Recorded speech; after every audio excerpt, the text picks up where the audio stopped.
Bismillahirrahmanirrahim.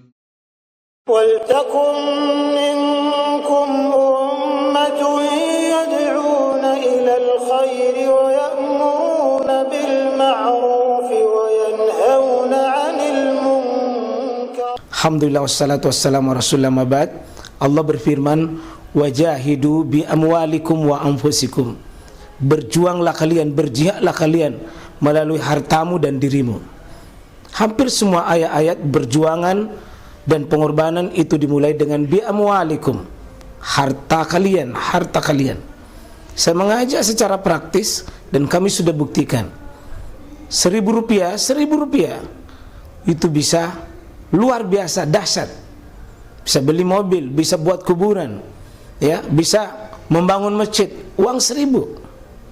Mari kita satukan uang 1.000 kita.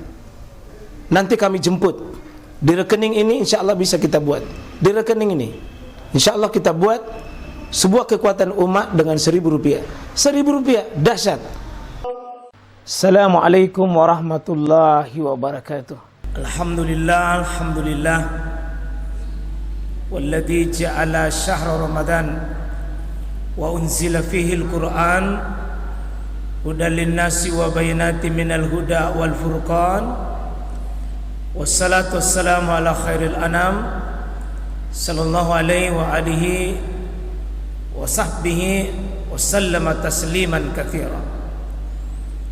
Alhamdulillah yang sekalian, di malam yang 17 ini bagi yang start hari Kamis, tentu sebagian malam ke-18 bagi yang start hari Rabu. Mohon jamaah sekalian, sebenarnya sejatinya saya kalau sudah malam gini, dengan malam-malam sudah masuk mau 20-an, 30-an itu semua tinggal penyemangat Ramadan itu penting. Saya sejatinya ya mas sekalian kalau ceramah tidak terlalu nikmat kalau pakai mimbar. Pertama, tidak semua mimbar cocok untuk saya. Pastinya ini panitia tadi nak kasih ke kaki ini.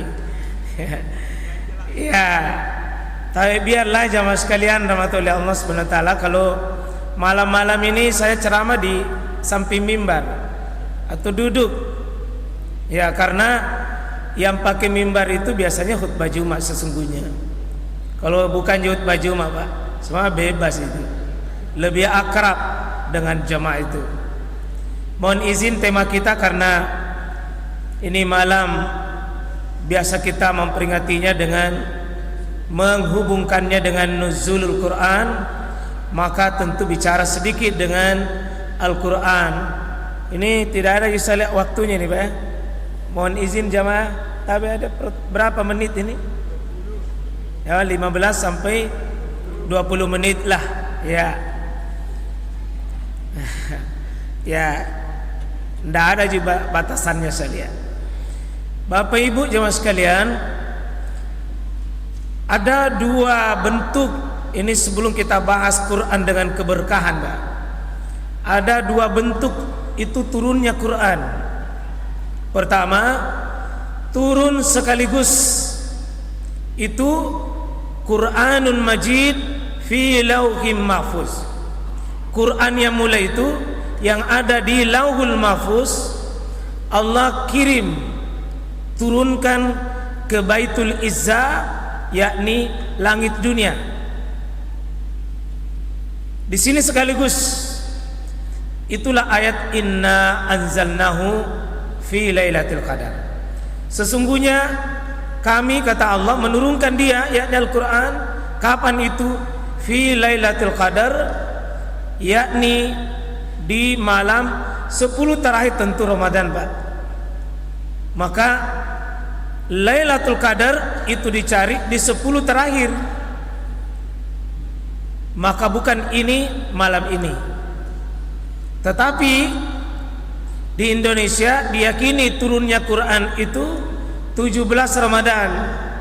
Yang diambil adalah prosesi dari langit dunia atau Baitul Izzah itu secara berangsur 23 tahun, 13 tahun di Mekah, 10 tahun di Madinah.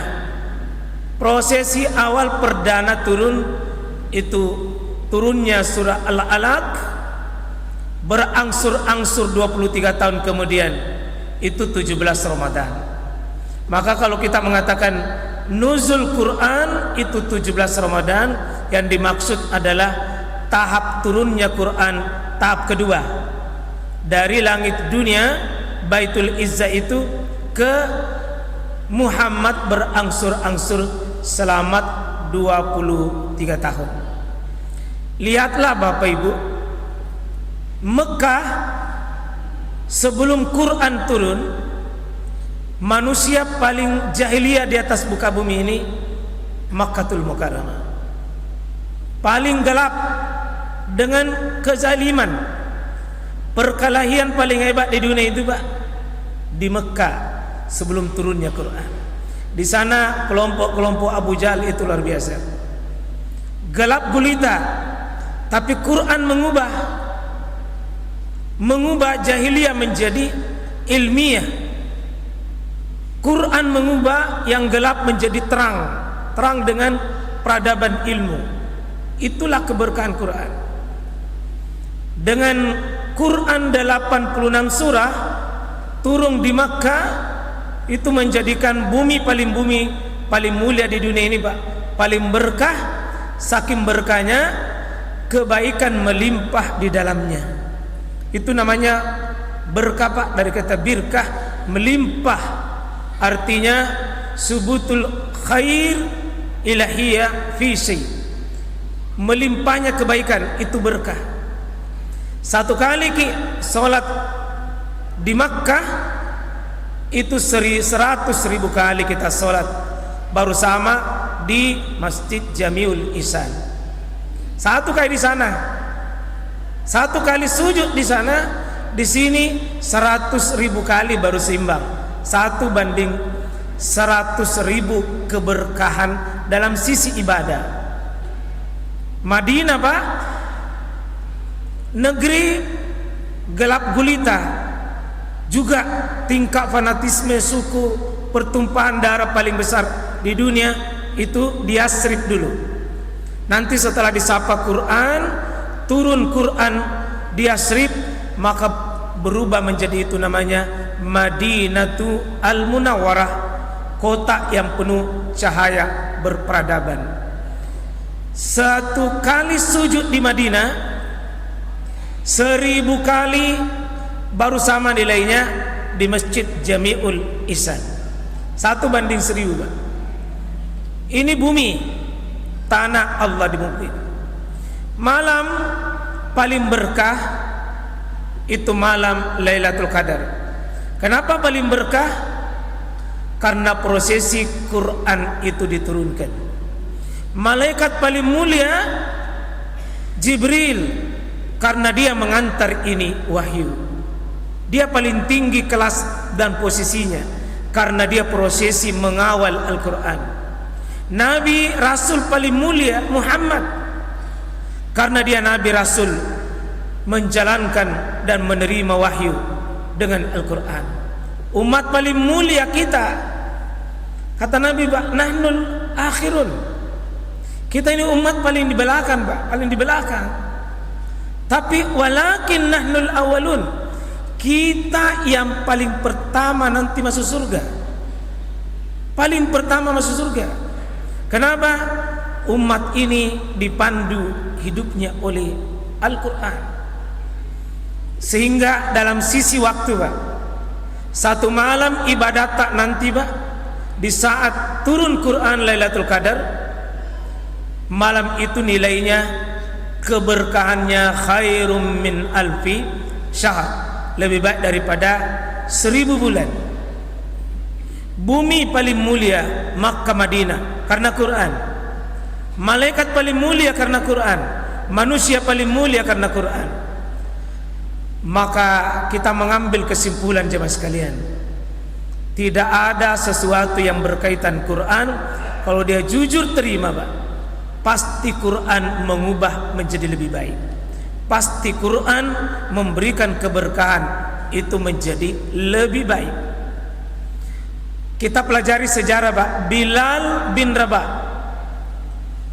bodoh, paling miskin, budak, sisi bentuk tubuh tidak ada modelnya Pak.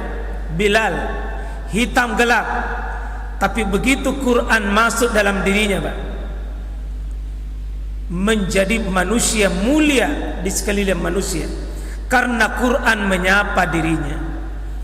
Keberkahan Quran. Abdullah ibnu Mas'ud, budak, hitam, pendek, gelap Pak, terkebelakang, cuma budak, tapi begitu baca surah Ar-Rahman sangat dihormati itu Abdullah ibnu Mas'ud, sampai orang-orang tuanya mengatakan haza sihrun azim.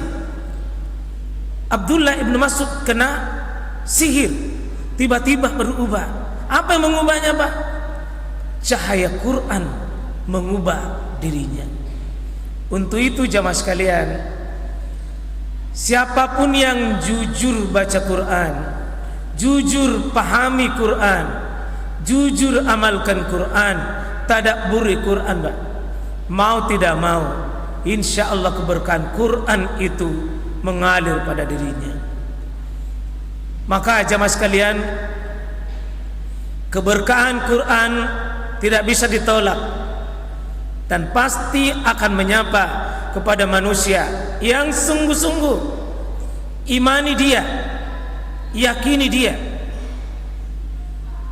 sungguh-sungguh dia imani Quran, sehingga Quran memberikan hatinya penuh berkah. Apa ciri keberkahan hati Pak yang dimasuki Quran? Quran yang membuat dia yakin, dia semakin teduh, semakin bersabar, dan dia semakin bersyukur. Hatinya tenang. Orang yang sering baca Quran Pak dengan penuh keyakinan, penuh dengan ketawaduan, dengan adab Al-Quran, pasti ala bizikrillah tatmainul qulub. Dia tenang hati, dan itu keberkahan Pak.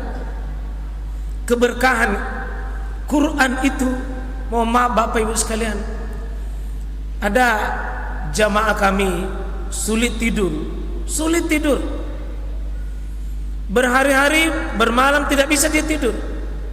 Saya cuma mengatakan ambil air wudu, kemudian minta kepada Allah dikasih turun ketenangan dalam hati kita. Baru dia baca beberapa lembar Al-Quran Pak, alhamdulillah dia ada perasaan ingin tidur. Ada keberkahan yang tidak bisa dipungkiri manusia. Rumah tangga pasti Bapak Ibu beda jika suami istri mau menjadikan rujukan Quran sebagai jawaban permasalahan rumah tangga dengan yang tidak pernah dibacakan Quran Pak. Bukankah setan itu lari dari rumah yang dibacakan surah Al-Baqarah? Kalau Al-Baqarah saja dibacakan lari setannya, bagaimana kalau mengaji kisah 1 juz, mengaji 30 juz di rumah kita, dan itu dilakukan berhari-hari?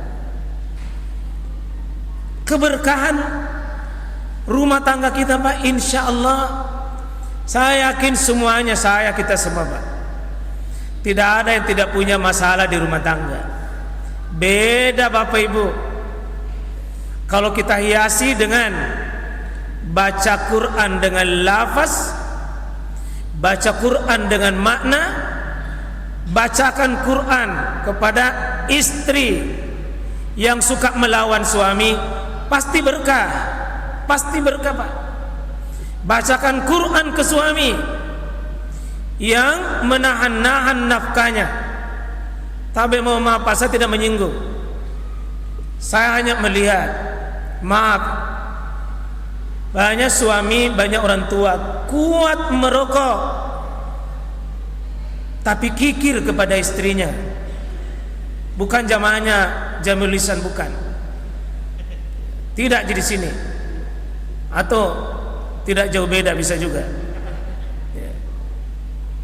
Iya, rumah tangga kehilangan berkahnya Pak, karena kehilangan spirit Al-Quran.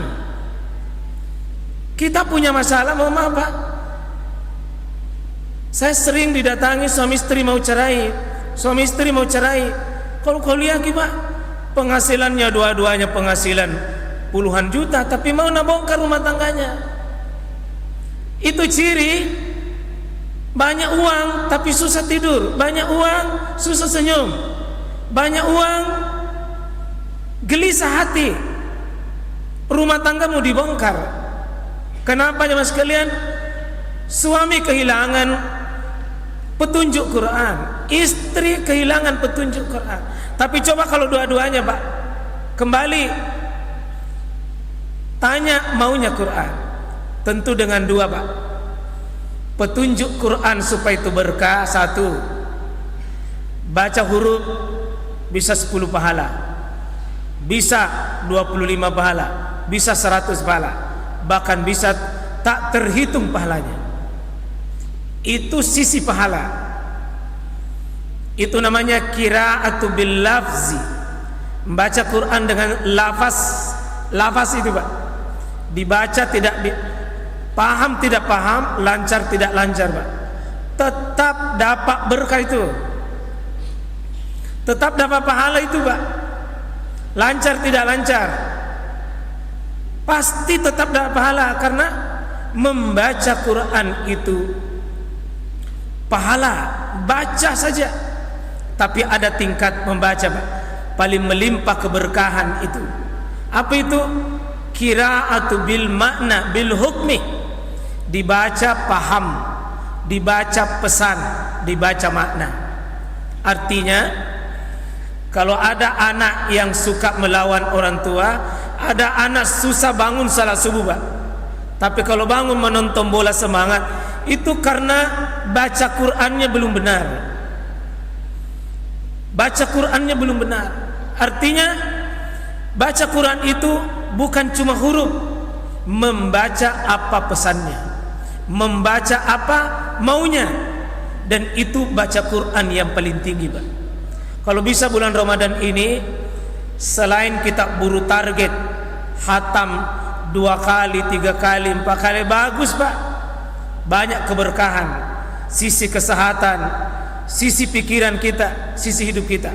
Tapi jangan lupa, Quran dibaca itu bukan cuma sekadar dibunyikan di mulut, tapi harus menjadi hudan, petunjuk hidup, panduan hidup, sehingga menjadi panduan menilai ini boleh tidak boleh. Tentu membacanya adalah bil makna, pahami apa pesannya. Dan ini yang dilakukan Nabi Pak, sahabat. Nabi sahabat itu baca Quran 23 tahun. 23 tahun baru khatam itu dalam sisi satu periode turunnya wahyu. Kalau baca huruf, Imam Syafi'i Pak khatam malamnya Ramadan, khatam juga siangnya, 60 kali khatam Imam Syafi'i. Imam Malik khatam itu 1 hari, 1 hari khatam, sehingga 1 bulan itu khatam 30 juz. Itu lafaz. Yang paling penting bagi kita, bagaimana memasukkan Quran dalam diri kita Pak. Memasukkan Quran dalam diri kita tentu ya secara butuh bertahap, butuh secara berangsur-angsur kita masukkan nilai-nilai Quran itu. Semoga dengan bagian momentum nuzulul Quran ini, mari Bapak Ibu saudaraku seiman, para orang tua kami, mari kita mengundang keberkahan Quran itu masuk di rumah kita. Biarlah Quran menjadi penasihat di rumah kita. Dengan kata qala Allah, apa maunya Allah, kita ikuti. Kita jujur Pak, pasti mulia, pasti mulia, pasti barakah Pak, pasti berkah. Semoga kita akrab dengan Quran, berinteraksi dengan Quran. Semoga bermanfaat kepada jamaah sekalian.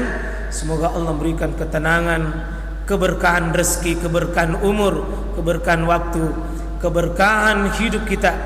Kalau perlu dengan mati bersama dengan Quran, dibangkitkan dengan orang-orang yang cinta dengan Quran, insyaallah. Demikian, terima kasih semuanya. Mohon maaf, sampai jumpa di episode bulan Ramadan yang akan datang, insyaallah. Barakallah, semoga Allah berkah kepada kita. Subhanakallahumma wa bihamdik, asyhadu an la ilaha illa anta, astaghfiruka wa atubu ilaik. Assalamualaikum warahmatullahi wabarakatuh.